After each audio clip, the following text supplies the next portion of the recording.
నల్గొండ జిల్లా మిర్యాలగూడలో అర్ధరాత్రి ఘోర ప్రమాదం జరిగింది. స్థానిక కలల్వాడలోని ఓ ఇంట్లో భారీ శబ్దంతో గ్యాస్ సిలిండర్ పేలింది. విద్యుత్ షార్ట్ సర్క్యూట్తో ప్రమాదం జరిగింది. ఈ ఘటనలో ఒకే కుటుంబానికి చెందిన ముగ్గురు సజీవ దహనమయ్యారు. మృతులను అమ్మమ్మ చంద్రమ్మ, మనవడు లక్ష్మణ్, మనవరాలు ప్రణతిగా గుర్తించారు.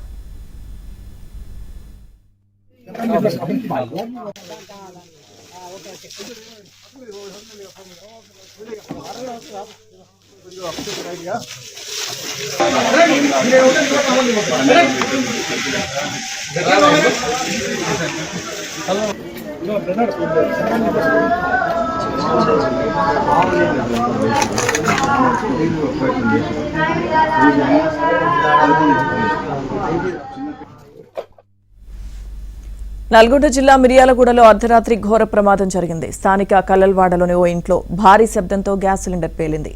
విద్యుత్ షార్ట్ సర్క్యూట్తో ఈ ప్రమాదం జరిగింది. ఘటనలో ఒకే కుటుంబానికి చెందిన ముగ్గురు సజీవ దహనమయ్యారు. మృతులను అమ్మమ్మ చంద్రమ్మ, మనవడు లక్ష్మణ్, మనవరాలు ప్రణతిగా గుర్తించారు.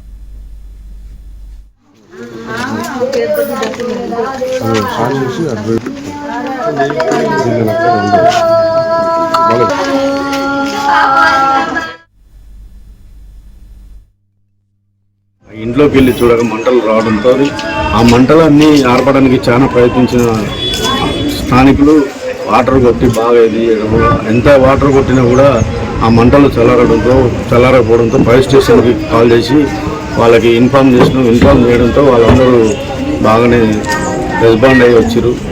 స్థానిక కౌన్సిలర్ వాళ్ళు డిఎస్పీ గారు అందరు కలిసి వచ్చారు. దగ్గరుండి ఇక్కడ ఫైర్ స్టేషన్ పిలిచి ఫైర్ స్టేషన్ మంచిగా అక్కడ మంటలు ఆర్పడం 108 కాల్ చేసి అందులో ఉన్న బాడీలను అందులో ఉన్న చనిపోవడంతో ముగ్గురు, ఒక చిన్న పాప, చిన్న బాబు, ఒక పెద్దవాడ చనిపోవడంతో వాళ్ళని తీసుకొని గవర్నమెంట్ హాస్పిటల్కి తీసుకొని వెళ్ళడం జరిగింది.